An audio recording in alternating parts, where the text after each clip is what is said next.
Pronto, tá certinho. Mas tranquilo, nós paramos na página 36. O livrinho também é pequeno, né? E pastor, 36. outra coisa que eu tava Hum. conversando com o Nildo, não é pregação, é interpretação da Bíblia, né? Essa aqui é a interpretação. A pregação é homilética. Pois é, aí no caso vai ter as 3 aulas normal online e a última presencial, resumão. Pronto. Porque se fosse pregação, aí a gente botar o pessoal pra dar um treino, né? 2 aulas treinando e 2 aulas teóricas aí. Ah, beleza. Eu já tava até preparando o esboço aí dele, mas deixa pra próxima. Ô, rapaz, eu quero até parabenizar, né, o irmão Nildo.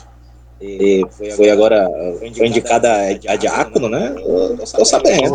Olha, Rapaz, O Bento, eu não tô sabendo dessa não, é verdade? É? Ah, parabéns aí. eu vi lá, aí, rapaz, será que eu estraguei? Vai que eu... Não, ele já sabia, não, eu não sabia. já o pastor mandou para mim. Ah, tá, graças Mas a é quando Deus, pois é. Final do ano? É, em agosto, na convenção. Ah, na convenção. Como agora tem que ser diácono, rapaz. E ele não queria, lembra? Não, Agora não. Aham, tá bom. Tá bom. Eu venho aqui, deixa eu aumentar a claridade aqui do meu celular. Aí. Ah, ele não queria não. Ah, que eu não quero não. Aham. Obrigado, querido. É benção, meu amigo, é benção de Deus. Depois que a gente se envolve na obra, para se desvencilhar da obra, como diz o outro, nunca mais. Então vamos lá. Deus tem trabalhado. A hermenêutica, ela é a arte de interpretar o texto sagrado. Também é válido para outras, serve como uma ferramenta também para interpretar textos aleatórios, né? Mas ela é usada mais na área da teologia, na área da filosofia, na área do direito, né? Na nossa área, ela vai interpretar textos bíblicos, trazendo para nós a clara a realidade, as claras a realidade do texto que o escritor queria falar para nós na realidade. Como nós iniciamos, né, naquela aulazinha que nós iniciamos, está gravada, foi até o início agora do contexto na página 36.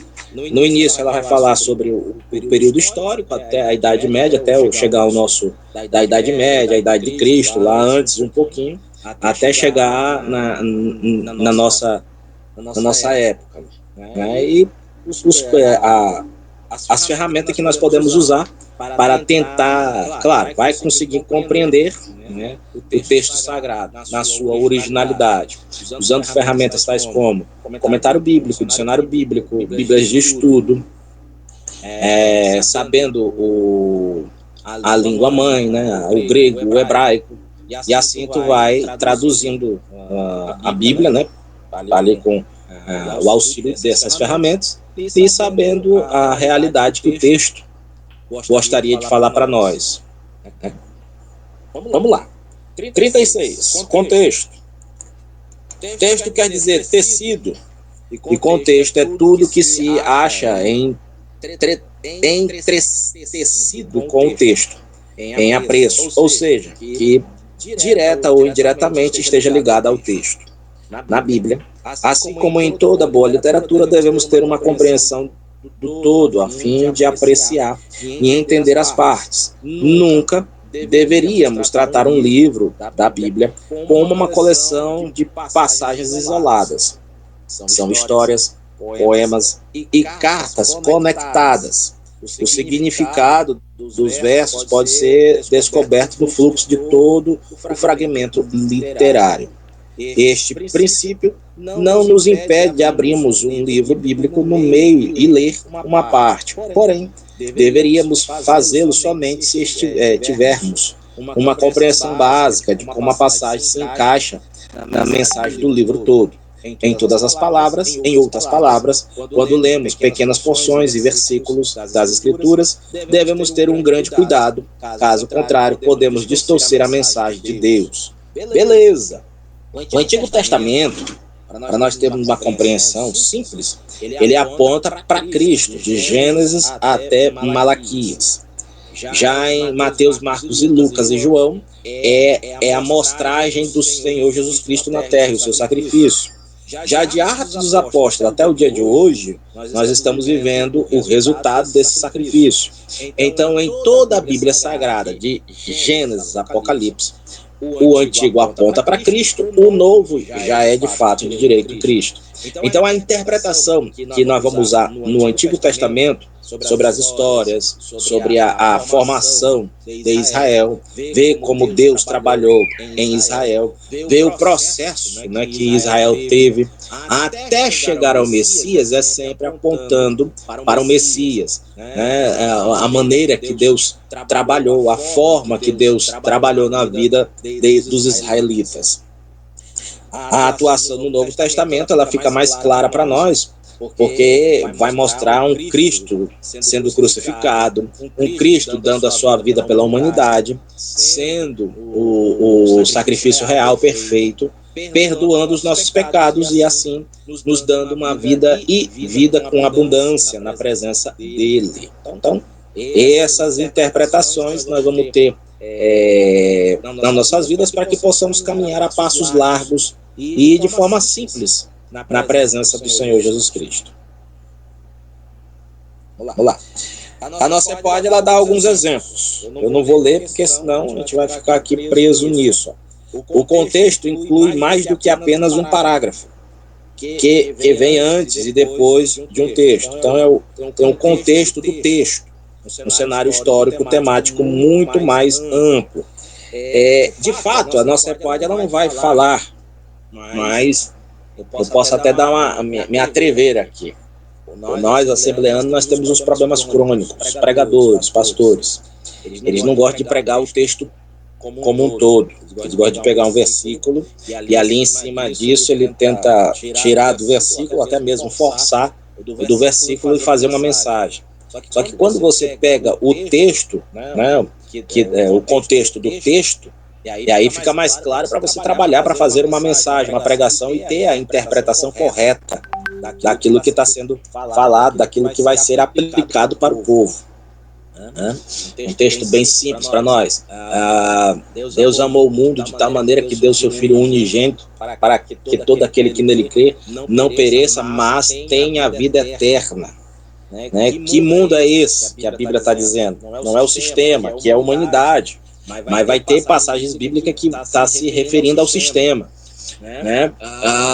Ele vai dizer, quem crer no Senhor Jesus Cristo quem crer vai ter uma vida eterna na presença dele. E um detalhe aqui, nesse período o Senhor Jesus Cristo era filho unigênito.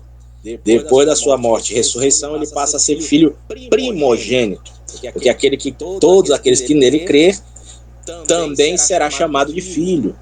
Então, tudo isso está sendo explicado no texto e mostra para nós como Jesus Cristo sacrifica a sua vida em amor, em compaixão dos pecadores, que somos nós, que agora estamos, antes éramos criatura e agora nós somos filhos do Eterno. Vamos lá. E pastor, como a aula é sobre interpretação, eu vou voltar num assunto. Ele é bastante polêmico, né? E gera muitas discussões dentro da própria igreja, dentro da Madureira, né? Que é aquela parte onde Jesus está na cruz e tem aquele rapaz do lado, né? Que ele fala para Jesus: lembra-te de mim quando entrar no paraíso, quando estiver no teu lar. Jesus olha para ele e diz: ainda hoje, em verdade vos digo que ainda hoje estarás comigo no paraíso, né? Aí, eis aquela questão. A questão que eu entro é assim. Primeiro é que não tinha a vírgula, né? Na linguagem que foi feita. Sim. E ali eu entendo, sim, que Jesus falou que ele ia estar no paraíso com ele, não naquele dia. Mas Jesus garantiu que ele sim estaria com Jesus. E em outras interpretações, que no caso é a interpretação do livro, o povo está interpretando como Jesus disse que naquele mesmo dia ele estaria com ele no paraíso, né? Coisa que, se a gente for olhar, não dá certo, porque 3 dias depois, quando Jesus reaparece a Maria, né, uma das mulheres, que ela vai abraçar ele e diz assim: não me toque, pois não me acendia meu pai ainda. Uhum. Então, isso quer dizer que ele não foi ainda diante de Deus, ele não subiu. Então, não tinha como, no primeiro dia, após a morte dele ali, ele já ia levar o cara só lá, deixa lá e volta, né? Aham. Então, é uma forma de interpretar. Qual é a interpretação que o senhor traz desse texto? Eu? É, É discutível. Né? Ah, aqui, ó. Para nós, é dado ao homem morrer uma única vez, né? Mas no caso de Lázaro, Lázaro morreu duas vezes. Né? Porque Jesus fez milagre na vida dele. Claro, é só um adendo aqui. Mas na interpretação daquele texto, alguns vão dizer da seguinte forma que, como Jesus disse, que a gente não sabe a explicação além da morte, a gente não tem quem foi, não falou muito, né? E o próprio Cristo também não disse para nós. Mas eu entendo de forma simples, né? Jesus Cristo estava dizendo, ó, você como se entregou, você vai ter o paraíso para a tua vida. Como tu creu em mim, o paraíso é seu. Só que para nós, seres humanos, né, eu entendo que como ele morreu, então ele foi para aquele lugar, como é descrito na parábola do rico e Lázaro. Né? É dividido ali. Né? Até então, naquele princípio ali. Então, paraíso, a gente entende que é um lugar específico, né? E que estão as almas que creem no Senhor Jesus Cristo e tendo salvação, né? Que fica muito, flutua, né? Eu já ouvi outras explicações, do Rodrigo Silva mesmo. no caso aí, o senhor disse que eles estão num lugar de descanso até o dia do grande julgamento. Até ser chamado. Até ser chamado para o grande dia mesmo, né? Do arrebatamento da igreja. Aí é uma discussão que vai ser eterna, né? Mas eu fico com aquilo que Cristo disse, né? Hoje estarás comigo no paraíso, né? Então, E outra interpretação que eu jogo para o senhor também, que é tipo a bomba, aqueles mortos que ressuscitaram quando Jesus morreu. No ato momento que Jesus morre, a Bíblia vai narrar que muitos se levantaram dos túmulos e foram vistos por muitos dentro da cidade. Qual foram esses? E se eles continuaram vivos ou eles voltaram de novo a morrer? esse eu não sei o nome, né? Mas alguns dizem que esses foram ressuscitados, sim, mas que morreram de novo, né? Felizmente foram ressuscitados, morreram de novo. Alguns dizem que foram momentâneos ali. Alguns teólogos afirmam isso. Mas aí também é uma outra especulação, né? A gente não vai ter algo assim concreto, como de fato afirmar. Eu entendo que ressuscitaram e que morreram de novo também. Porque pela interpretação da Bíblia, que o senhor até acabou de narrar, que é bíblico, a palavra de Deus diz que ao homem está ordenado morrer uma única vez, vindo após isso o juízo. Então nós entendemos que morreu, acabou, não tem mais. Só que aí o senhor até citou aqui agora, né, Lázaro, esses aí que morreram, que voltaram, né, aquela mulher que passando do lado de Jesus, que ele toca, né, no moleque, o moleque vive de novo, né?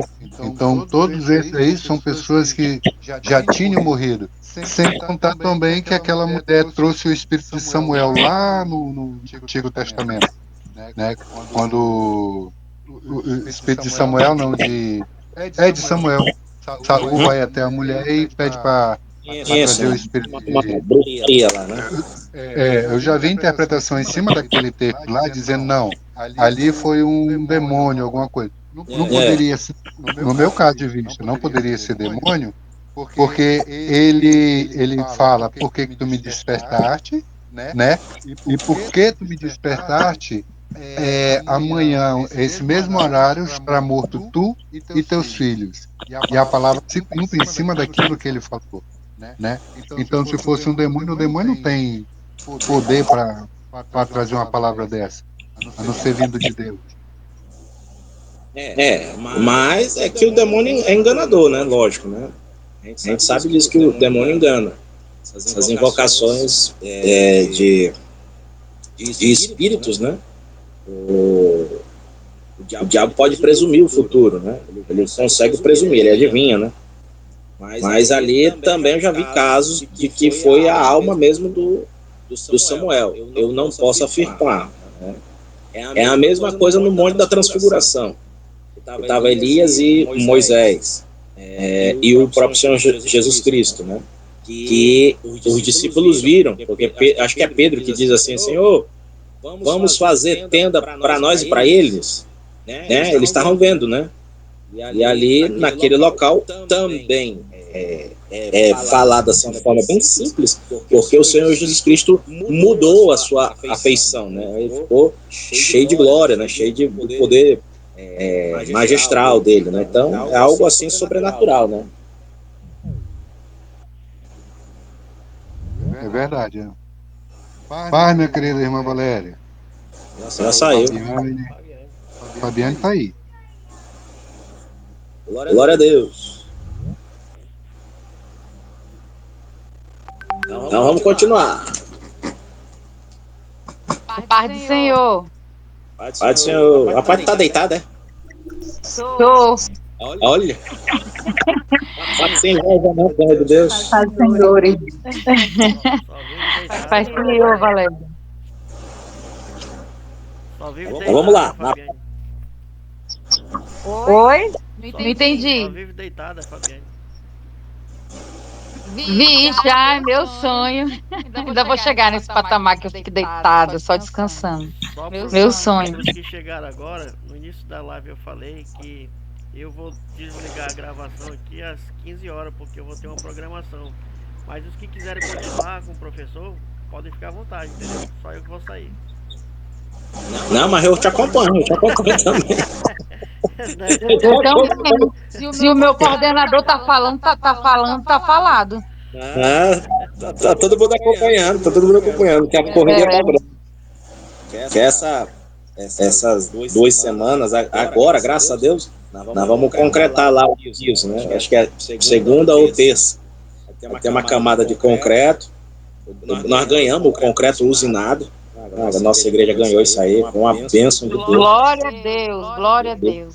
Ganhamos a cerâmica, aí vai vir uma camada de concreto, aí vai vir uma outra camadinha de concreto, já meia farofa, né? Pra vir a colocação da cerâmica. Aí eu vou chamar vocês, o Tutão vai pregar. Não, assim, no pregar nós temos o irmão Nildo e a Valéria. Eu vou tirar oferta, A irmã Fabiane também é pregadora, viu? Eu sei. Eu canto, minha voz é muito bonita, eu tenho uma musicalidade. É brincadeira, eu não sei de jeito, eu não sei nem começar um hino, viu? Eu tô brincando. Na página Irmã Valéria, eu já vi a senhora cantando lá na frente já. Com a senhora, seu pai, sua mãe. Nossa, você viu que coisa linda, irmão? Meu Deus, foi lindo demais. O irmão botou amor. Eu só gostei da explicação da irmã Fátima. Eu não sei cantar. O irmão Miranda muito menos. O Pedro nunca viu esse hino. A Valéria não sabe também. Mas nós vamos provar assim mesmo. E foi uma benção o hino, né? E ficou bonito, e ficou lindo para a glória de Deus.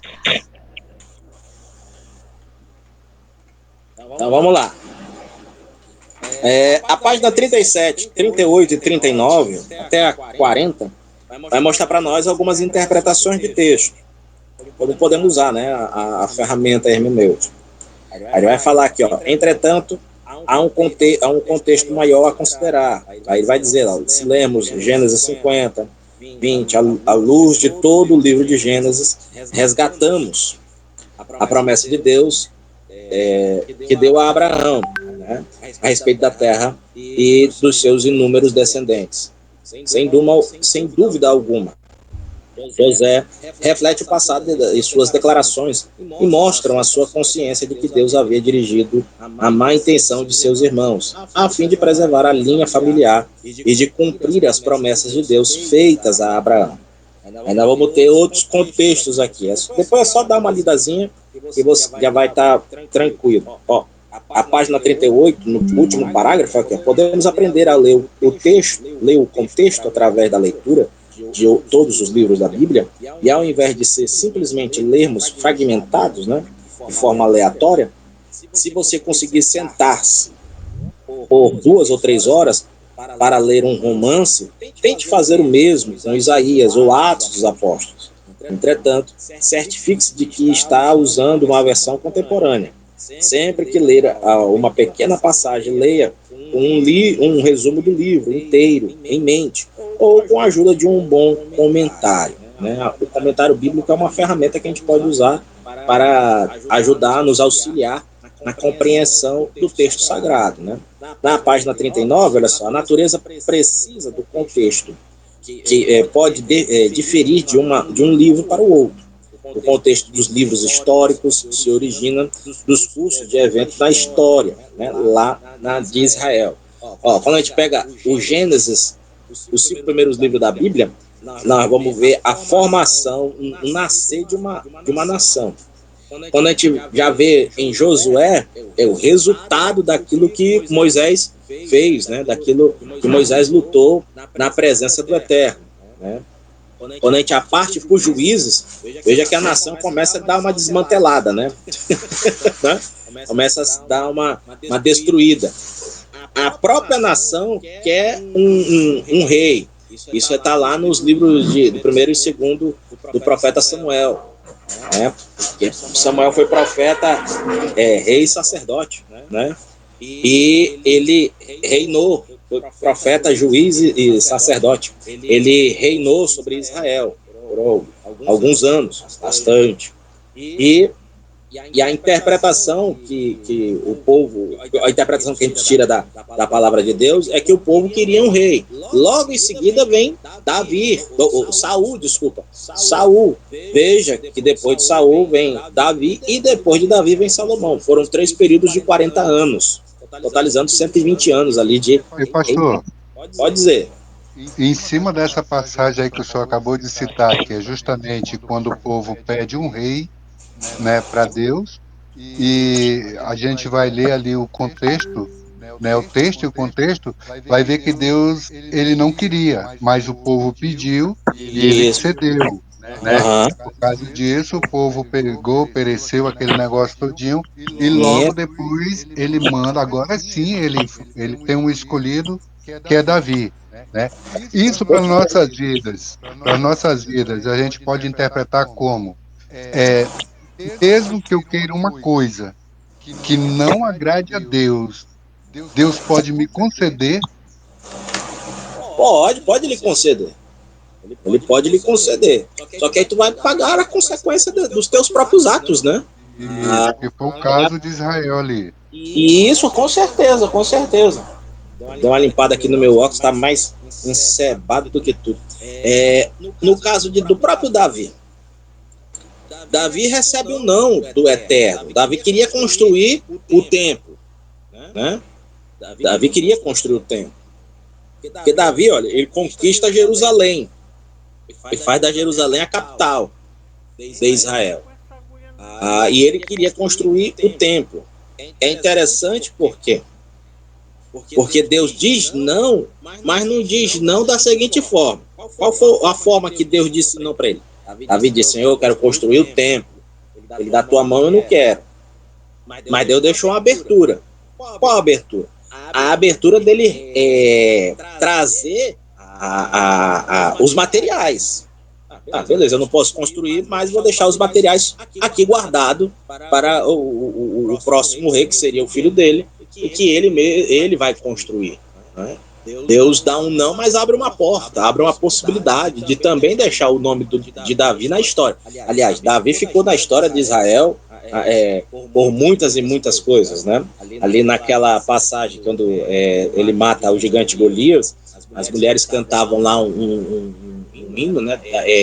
Davi matou milhares, Saul matou 1000, uma coisa assim, né? Exaltando o feito de Davi, e isso mexeu muito com Saul. Né? Saul matou 1000, mas Davi matou 10.000, parece que era assim. Isso. Então, exaltou muito a Davi, né? A morte do gigante Golias. Então, esses pontos. O que a gente entende? O que está com a unção de rei, mesmo tendo a unção de rei, ele não assumiu de cara Davi. E a gente vê no contexto do texto que Deus trabalhou demais na vida de Davi para ele assumir o trono. E teve muitas lutas e batalhas. Era um homem segundo o coração de Deus, mas era um homem cheio de falhas, né? Não tinha muita hombridade com a sua família. Ele vai aprender com o tempo, né? Com o tempo mesmo, sofrimentos, lágrimas, ranger de dente. Foi um péssimo pai, né? Não teve pulso firme, mas refletiu em Salomão, refletiu. Salomão era muito...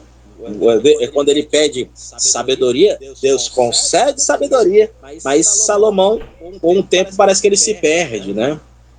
E aí, por ter muitas mulheres, se associar a vários reinos para expansão de terra do reino de Israel, e assim os erros apareceram, né? Tudo isso a gente traz para nós, mostrando que dessa linhagem viria o Salvador do mundo, mesmo com erros, né? Mesmo um ser humano errado, mas que viria um que seria o rei completo, o rei sem falhas, o rei sem misturas, que é o Senhor Jesus Cristo, né? Que morreria pelas nossas vidas. O que mais? Amém.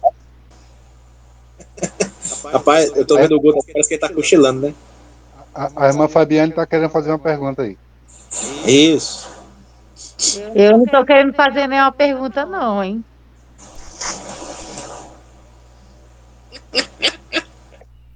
Aí, pode falar. Como a nossa aula é sobre interpretação, né? E aí tem todo o texto, né? E o contexto. E aí certa vez o cara tem uma passagem lá que fala que aquilo que te condena, né? Você tem que arrancar, né? Com os olhos ali. E aí leu só essa parte, ele interpretou que aquilo que condenava ele, ele tinha que arrancar.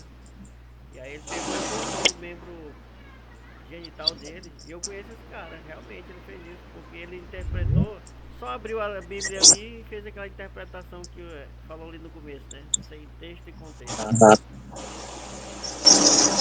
Meu Deus, coitado. Eu conheço ele, inclusive, cara. Misericórdia, sangue e fogo. Tem um caso, né, daquele pastor que apareceu até no Fantástico há uns anos atrás, né? Vai lá e adultera, né? Um pretextozinho lá, ele leu errado, né? Aí a irmãzinha lá doida, né? Oh, Jesus, misericórdia. O ser humano inventa cada coisa, né? Mas aí ele tinha, culturalmente, daquela época, né? A gente pega, o povo era olho por olho e dente por dente, né? Era um povo sem cultura, era um povo ignorante, assim, né? Era um povo bruto. Mas com o passar dos anos a gente pode pegar esses textos e falar, ó, a gente observa como é que era o povo, mas ele fazia dessa forma. Para a gente entender o texto, a gente tem que também fazer dessa forma, mas na ótica espiritual, né? Eu tenho que arrancar, eu tenho que tirar da minha vida para que eu possa caminhar, eu tenho que me desintoxicar do pecado, da maledicência e viver na presença do Senhor, né? Por um entendimento assim, não é figurativo, mas real, né? Ele leu e fez, isso tá, a camarada se automutilou-se, né? Cortando seu órgão genital, né? E ainda existe pessoas assim, né? Isso é que é complicado, né? É uma má interpretação do texto, né? É igual como a nossa a, a cristã do Brasil, né? Que até hoje eles usam véu por uma má interpretação lá daquilo que o apóstolo Paulo falou. Só foi naquele texto, para aquele momento lá para a igreja de Corinto, né? A gente não vê em outra carta, a gente não vê em outro momento. Então foi para aquele momento. O que acontecia? Muitas mulheres saíam da religião pagã, vinha para Cristo, e algumas raspavam a cabeça, né? Como o voto de transformação, voto de arrependimento. E aí o apóstolo Paulo fala, cubra a sua cabeça, até o teu véu crescer, né? Até o teu cabelo crescer. Era para não ser mexida na rua, para não ser confundida com sacerdotisas da outra religião. Então era para mais ter um cuidado e um zelo. A mesma coisa é a mesma coisa na interpretação. É aquela passagem de quando ele diz, o apóstolo Paulo disse para Timóteo, vestir-se a modéstia, né? Parece que tem irmãs e irmãos que dá um frio na alma, porque não sabe o que é modéstia, né? É sem chamar atenção. Porque os pastores antigamente falavam sobre vaidade, mas Salomão já dizia, né? Abaixo da linha do sol, tudo é vaidade. Né? A pessoa arrumando um emprego melhor é vaidade, um carro é vaidade, tudo é vaidade. Nessa vida tudo é vaidade. Tu faz, tu consegue porque tu quer um conforto melhor. E claro, que o teu coração fica envaidecido. Isso é normal do ser humano. Ele já está dizendo, é abaixo da linha do sol. Fez uma separação, né, natural. Mas no caso de Timóteo, Paulo estava dizendo, diga para as irmãs que estavam vindo do Império Romano, se convertendo, e tinham um pouquinho mais de posse, e aí elas usavam chapéus, aqueles chapéus bem bonitos, e aí, claro, tinha aquelas irmãzinhas pobrezinhas, né? E que ficavam deslocadas perto delas. Então, o apóstolo Paulo aconselha, irmãs, vista-se a modéstia, sem chamar a atenção de ninguém e sem ferir ninguém, né? Para que todos tenham conforto no cultuar, e que saiba que não é a tua roupa que chama atenção, mas é Deus que tem que estar em primeiro lugar na sua casa, na casa dele, na casa do Eterno, na casa do Pai. Então, são interpretações que a gente não observa mais e que passa atropelado e que a igreja hoje, infelizmente, tem esquecido, né? Essa questão de roupa dá até um frenesim em todo mundo, né?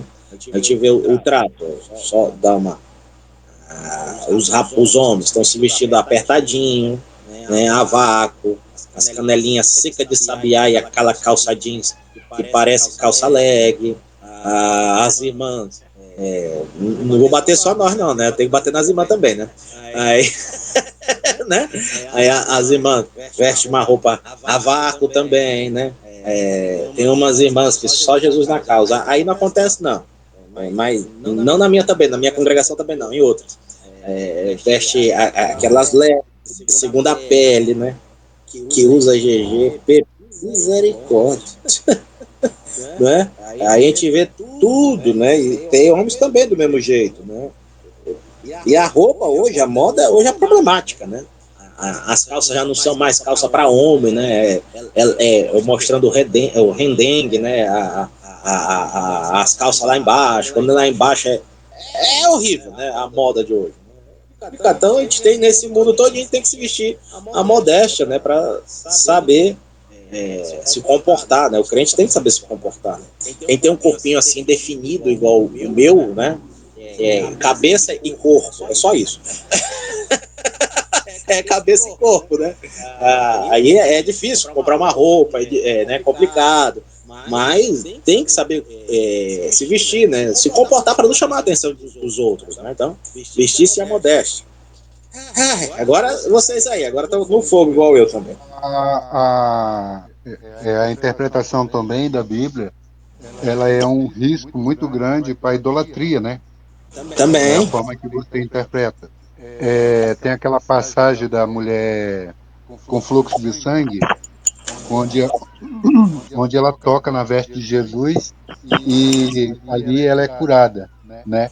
Se ela vai embora dali, ela só toca nele e volta para trás, o que aconteceria? No outro dia, essa mulher estaria de novo, né, com o fluxo de sangue de novo, tinha voltado, porque ela foi curada momentaneamente por tocar em Jesus, né?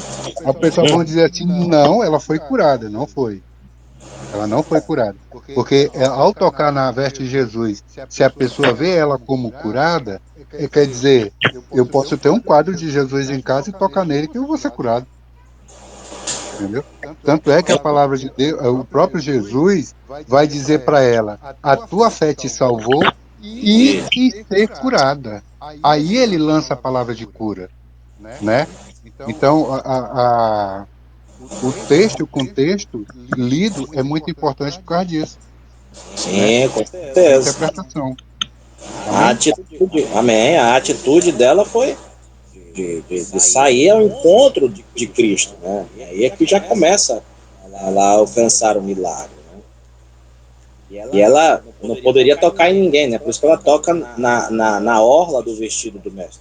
Alguns dizem que é na manta, a manta de oração, né? Que Jesus tinha. Eles estavam saindo do templo, né?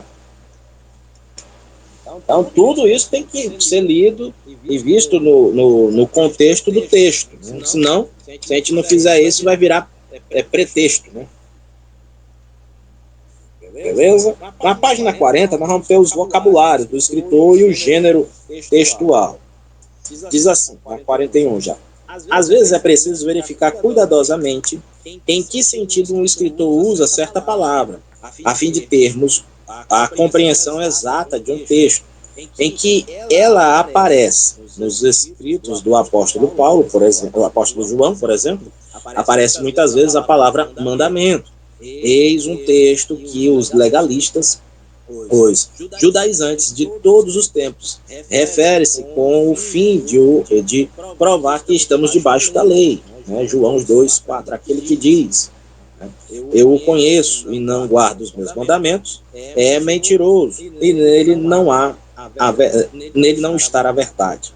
Ocupa-se João aqui dos mandamentos do Decálogo. Estará ele em contradição com Paulo, que diz: estamos livres da lei?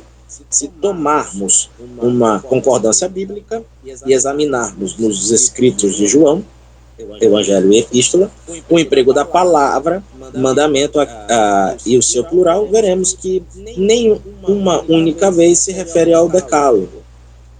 E não é só isso, mas encontraremos em 1 João 3,23 sua própria definição do termo por ele empregado. É o seu mandamento, é este, que creiamos no nome de seu Filho, Jesus Cristo, e nos amemos uns aos outros. Vê como é bom ter uma boa compreensão do texto. Né? O próprio João, ele também fala uma palavra que a gente vê nas cartas, né? Filhinhos.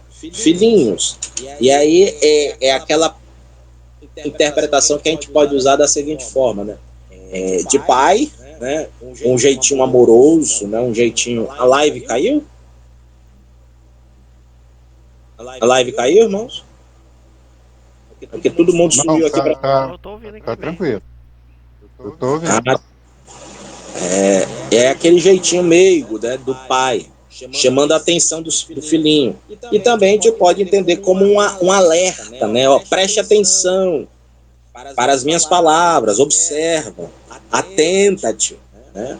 Quando ele diz filhinhos, é como um pai que está orientando o seu filho para chamar a atenção, para observar.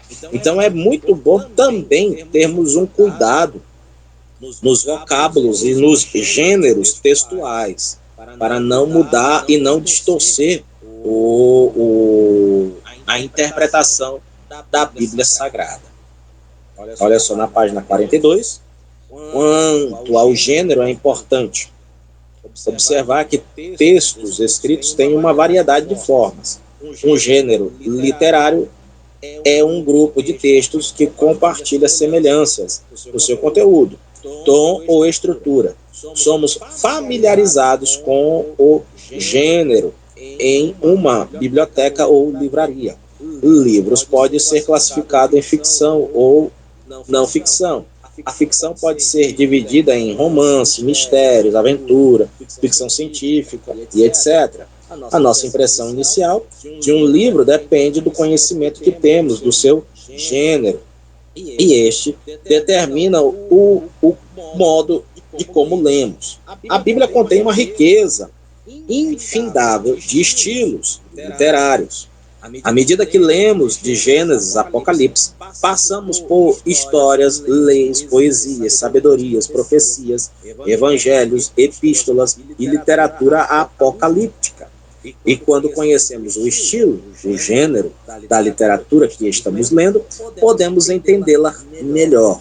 Lemos história como uma postura diferente de quando lemos uma poesia. Gêneros diferentes evocam expectativas e estratégias de interpretação diferente. O gênero é um conceito tão importante para que possamos fazer uma leitura adequada das Escrituras e que devotamos o resto desses livros à exploração dos principais estilos da literatura bíblica.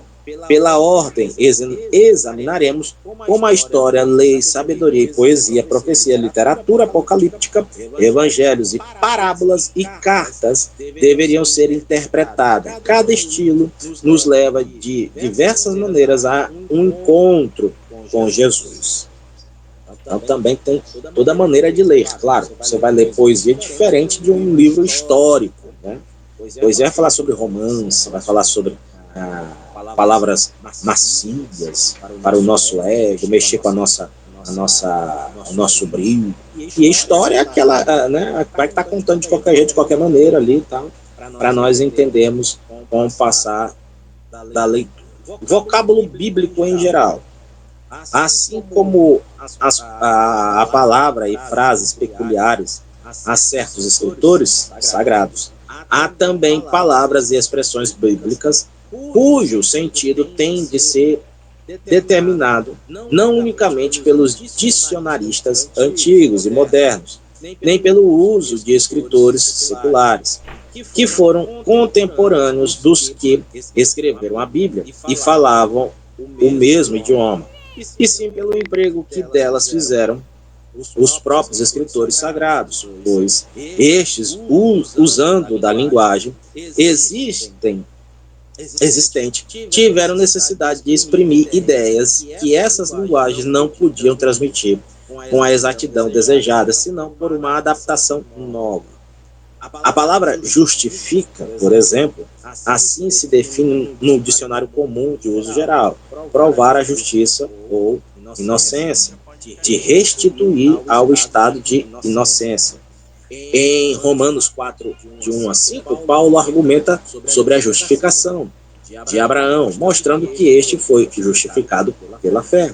E conclui: mas aquele que não pratica, mas crer naquele que justifica, o ímpio e a sua fé, lhe é imputada como justiça. Qual o sentido aqui do verbo justificar? Não é provar a justiça ou inocência, pois como poderia Deus provar a justiça ou inocência do ímpio, também não é restituir o estado de inocência ao pecador, porque a última cláusula mostra que este ato de justificar consiste em imputar como justiça o ato de crer, e imputar é o mesmo que tomar em conta ou lançar à conta de alguém. Assim, a justificação pela fé, segundo o Novo Testamento, é um ato pelo qual Deus judicialmente lança à conta de quem crê em Jesus aquela justificação perfeita que Jesus realizou mediante seu sacrifício redentor efetuado no Calvário. Nós somos justificados, nós nos tornamos justos por causa do sacrifício vicário de Cristo Jesus na cruz do Calvário. Então nós somos purificados, e uma vez que nós cremos nele, né? Crer no Senhor Jesus Cristo e será salvo. Mas quem não crê já está, muda o termo, já está, né? Tempo agora, tempo presente, né? Já está condenado. E aí, para mudar isso, tem que crer no Senhor Jesus Cristo. Ok? Pastor, essa interpretação, quem crê no Senhor Jesus será salvo, tu e tua casa. Esse salvo, qual é o significado desse salvo? Porque a gente sabe que a salvação é única, cada um por Individual. si, individual, né? Mas aí ele está dizendo, será salvo tu e tua casa. Josué disse, né? Lembra de Josué? Josué disse, né? Eu e a minha casa Sim, serviremos ao Senhor. Quando ele diz, serviremos. ele está aplicando porque seus familiares não concordavam com o que a tribo estava dizendo. Não concordavam com aquilo que a tribo ia fazer. Mas Josué disse, eu e a minha casa, nós estamos na presença do Senhor. Então aquele que crer, claro, ele também está abrangindo a sua casa, mas também a sua casa tem que crer. A sua família tem que crer no Senhor Jesus Cristo. Apesar que por causa de um, Deus justifica um lar. Uhum. E através do um pode vir a salvação para todos, né? Então isso aí é mais a palavra tem poder, né? Quando eu abro a minha boca e Mais digo, isso. será salvo eu e minha casa, eu estou profetizando que minha casa será salva. Pode ser Também, isso, né? o caso de Josué, e Josué sabia porque a sua casa já servia ao Senhor, né? Eu e a minha casa Isso. servimos ao Senhor. Ele não concordava com aquilo que a tribo queria fazer, as tribos, né? Então ele foi, eu ficarei com o eterno, né? Então eu e a minha casa. Por exemplo, eu tiro assim que hoje eu vou botar 40% dos crentes, né? De todos os crentes. Eu acho que dá um pouquinho mais. Mas eu vou botar aqui 40% dos crentes não tem toda a sua casa em Cristo Jesus, né? Então, quando a pessoa ela cita isso dentro de uma igreja, dentro de um lugar grande, cheio de gente, e o pastor lá na frente repita, então você repete, você está profetizando que tua família, sim, será salva, né? Eu acho que o contexto, a interpretação, eu acredito que seja nesse sentido, né? Aí tu usa a fé, né? Aí tá usando a E, fé para alcançar a tua casa também. A peleja que tu tá passando, claro que é para alcançar os teus, né? Também serve também para isso. amém. A família precisa, né, ser salva, alcançada. Pode falar. Mas a Patrícia tá com a dúvida aí, só pra ela responder.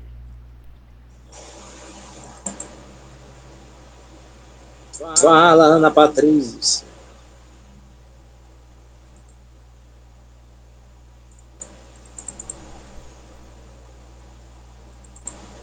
A dúvida dela é grande, por isso que ela ainda tá pensando ainda o que ela vai perguntar. Eu acho que ela acompanhou o ritmo da irmã Fabiane deitada, né? E acabou dormindo. Mas eu tô atenta, ouvindo, hein?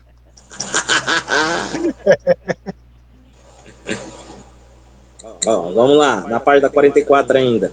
Então, neste caso, muitas palavras e expressões que na Bíblia se empregam com significado especial têm de se verificar pela compreensão de diversos textos e observação cuidadosa dos respectivos contextos.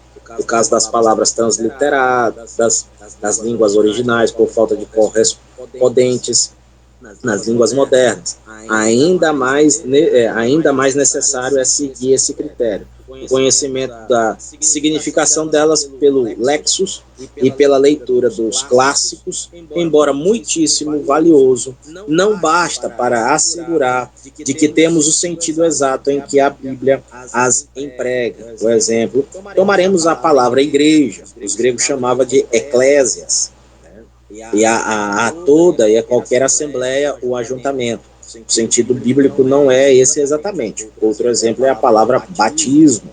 São muitíssimos os casos em que precisamos recorrer ao uso próprio das escrituras, né? Usus loquitim. Paralelismo. Isso aqui é legal também. É igualmente importante que seja comparada às passagens paralelas, a duas classes de paralelismo, as verbais e as reais. Chama-se paralelismo verbal as passagens em que ocorre a mesma palavra. Este paralelismo é a base da construção das concordâncias bíblicas e da maioria das referências marginais que se encontram em certas edições das Escrituras. Paralelismo real são as passagens em que aparece ou não uma ou mais palavras em comum. Se trata do mesmo assunto ou se expõe a mesma doutrina. Os quatro evangelhos nos fornecem os mais notáveis casos de paralelismo reais. O milagre da multiplicação dos pães, dos 5 pães e dos 2 peixes, por exemplo, é narrado por todos os quatro evangelistas. Assim também é a paixão, morte e ressurreição do Senhor Jesus Cristo. Os livros dos reis e crônicas, juntamente com certos capítulos de Isaías e alguns salmos, são outros exemplos de paralelismo real.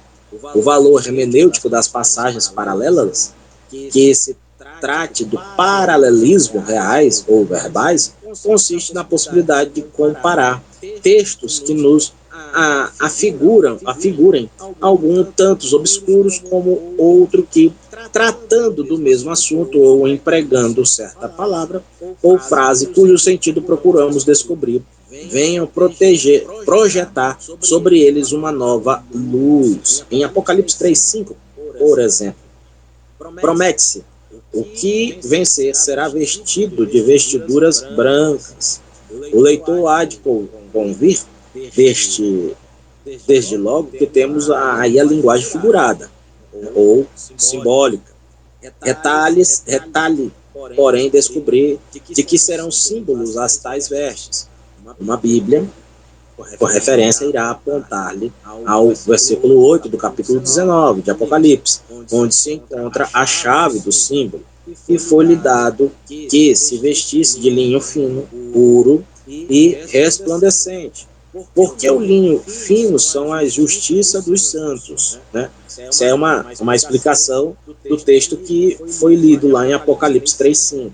Outras referências nos conduziriam a Isaías, onde se diz: as vossas justiças são como traços de imundícias, e as bodas do filho do rei, em Mateus, onde um homem é lançado fora nas trevas exteriores, porque não está trajado das vestes nupciais. De igual modo, as narrativas deslanchando o livro.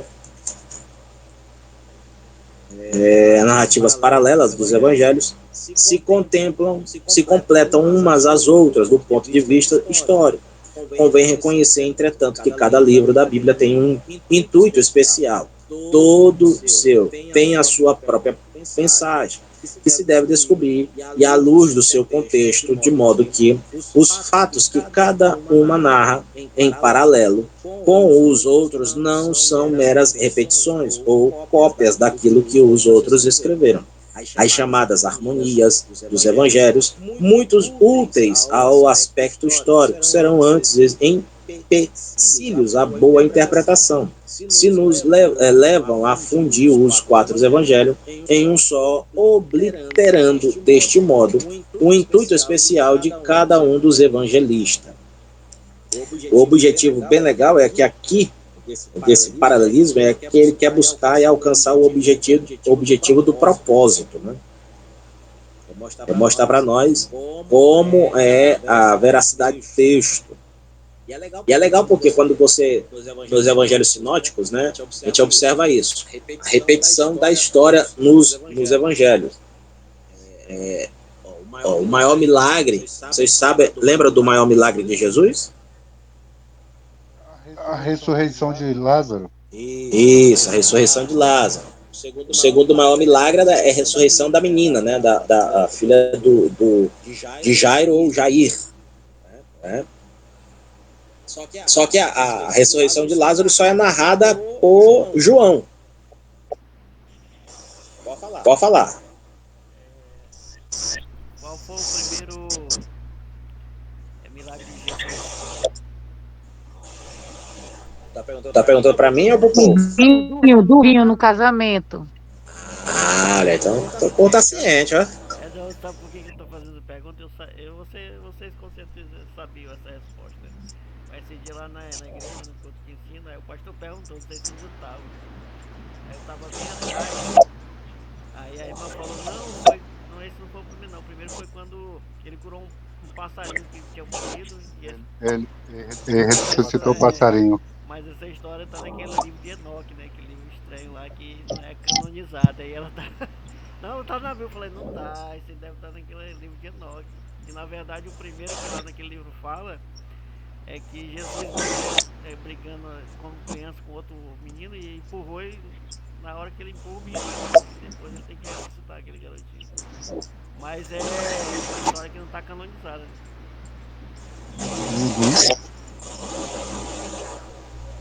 Vai ser do que solta isso não, pelo amor de Deus.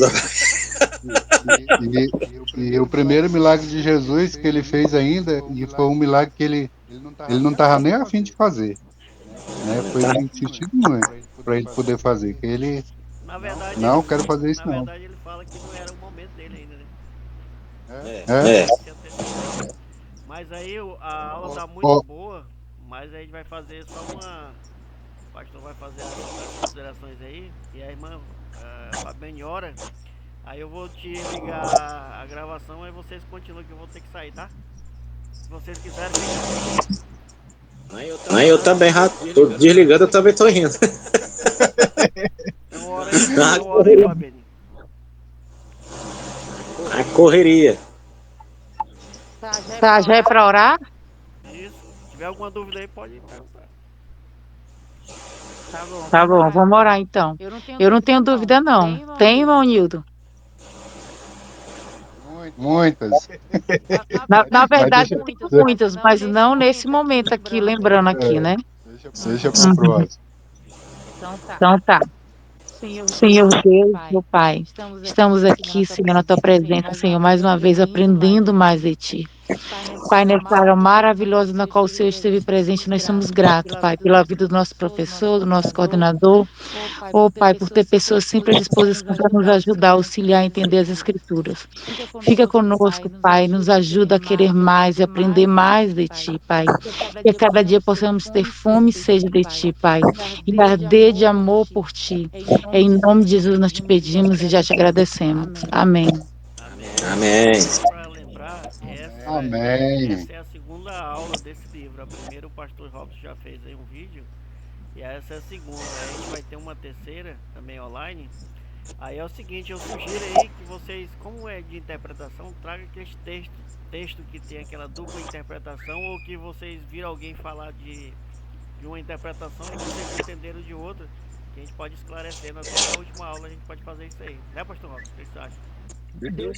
Desse livro, né, Guto? Tu fala desse livro, né? Esse livro é a interpretação da escritura. E às vezes tu escutou alguém falar uma coisa, aí tu anotou, não, mas essa aí é estranho, não seria por esse caminho aqui? Porque tem muitas, né? O Guto, a última aula vai ser online também ou vai ser presencial? Só se acontecer alguma coisa aí, né? É presencial, né? Não. Então nós vamos levar a pergunta para presencial, né? Sim, pode também, mas pode ir trazendo aí conforme você vai achando aí. Até porque esse livro é bem rápido, né? Eu tenho uma que ela é bastante polêmica e eu vou deixar para levar na presencial. Misericórdia. Bem, tem uma, eu vou levar na presencial. Já leva a oferta, né? Porque essas polêmicas assim a gente